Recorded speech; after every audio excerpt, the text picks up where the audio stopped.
On Christmas Eve, 1945, a family home in West Virginia burned to the ground. The parents and 4 of their children escaped into the cold night. But 5 of the children were never seen again. And when the ashes cooled, searchers found something impossible. No bones, no remains, nothing at all. Had the children died in the fire? Or had they been taken? Their parents spent the rest of their lives searching for an answer. This is the story of the Sodder children. Welcome to Curio Hour, where we uncover the strange, the unsolved, and the unforgettable. Today's story: the Sodder children. The story begins with the Sodder family, who lived in the small town of Fayetteville in West Virginia in the 1940s. The father, George Sodder, was an Italian immigrant who had built a successful life in America. He ran a trucking business and was well known in the community. He and his wife, Jenny, had a large family. 10 children in all, ranging from teenagers down to little ones, filling their hillside home with life. They were a hard-working, close-knit family, looking forward to celebrating Christmas together in 1945 as the world emerged from the long years of war. But George Sodder was also an outspoken man with strong opinions, and those opinions may have made him some dangerous enemies. He was openly critical of certain powerful figures back in his homeland of Italy, and he was not shy about sharing his views in the local community. This detail matters because in the months before the fire, the family experienced a series of strange and unsettling incidents. Looking back, these incidents seem like warnings. At the time, they were merely odd, but together they paint a troubling picture. First, a strange man came to the house looking for work. He wandered around the back of the property, then pointed to 2 fuse boxes and made a chilling remark. He said that those fuse boxes would cause a fire someday. It was an odd and ominous thing to say, especially since the family's electrical system had recently been checked and declared safe. Around the same time, another man visited, supposedly to sell life insurance. When George refused to buy, the man became angry and made a threat. He warned George that his house would go up in smoke and that his children would be destroyed because of the remarks George had made about Italy. It was a direct and frightening threat. In the weeks that followed, the older sons noticed a strange car parked along the highway with a man inside who seemed to be watching the children as they came home from school. These were the shadows gathering around the Sodder home.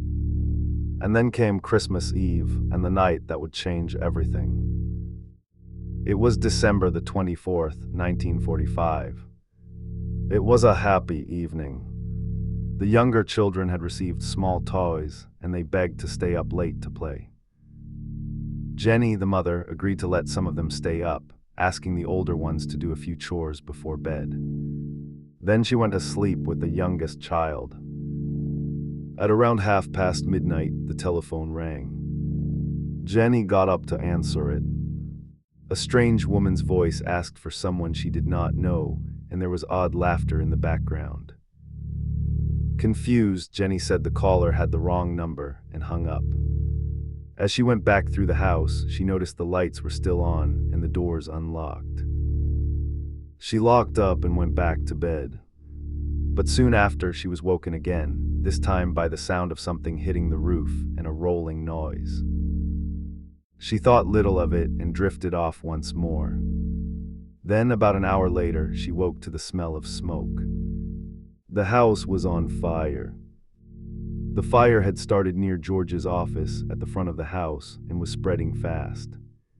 Jenny roused George and they scrambled to get the children out. George, Jenny, and 4 of the children made it outside into the freezing night. But 5 of the children were upstairs, and they did not come down. The 5 missing children were Morris, Martha, Louie, Jenny, and Betty, ranging from about 5 to 14 years old. Their father turned back to save them. And here the night spiraled into a series of cruel failures, each one stranger than the last. George rushed to climb up to the children's window, but the stairs were already in flames. He ran outside to fetch the ladder he always kept by the house, so he could reach the upper windows from outside. But the ladder was gone. It had vanished. Desperate, George tried to start one of his trucks, to drive it close and climb on top to reach the windows. He had 2 trucks that worked perfectly the day before. Neither would start. He tried to scoop water from a rain barrel, but it had frozen solid in the cold. Every avenue of rescue was blocked, one after another, as if by design. A daughter tried to call the fire department, but the telephone line was dead. A neighbor who saw the blaze also tried to call and could not get through either. The family could only watch in horror as the house burned. The fire was so fast and fierce that the entire structure collapsed in less than an hour. The fire department, which had to be reached by a roundabout method, did not arrive until the morning, hours later, long after there was anything left to save. By dawn, the Sodder home was a smoking ruin. The family was devastated, certain that their 5 children had perished in the flames. But then came the detail that changed everything.